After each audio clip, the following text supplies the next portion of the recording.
Magandang umaga mga boss. Meron tayo rito Aerox. Maingay daw ang sobrang ingay ng makina. Matagal na raw to nag-ingay. Dati pinalitan na daw nila to ng rocker arm. Pantaas pinalitan na. Pero mga ilang araw lang ingay.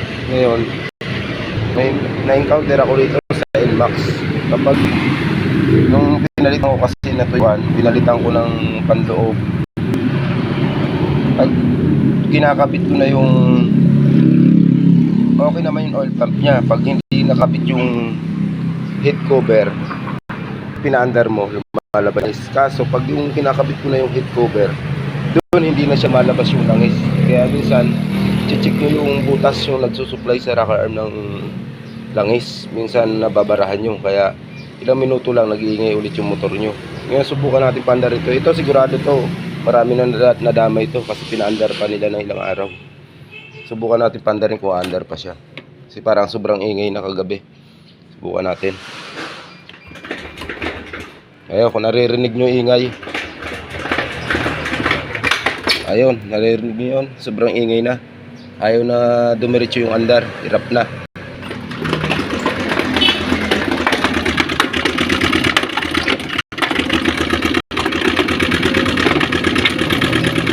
Yan ang ingay na. Ayan o, hirap na ang makina, paandarin. Pinaandar ko to kasi babaklasin din naman. Ayan, naririnig mo ingay. Tingin ko rito walang nalabas na langis. Pero marami nang papalitan to. Sa manloob, palit na rin to. Ayan o, hirap, may ingay.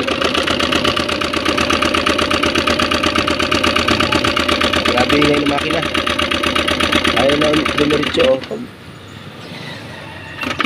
Tuloy-tuloy ko lang yung starter. Ayaw na siya. Pag ginano ko, ayaw na siyang mandar. Hirap na.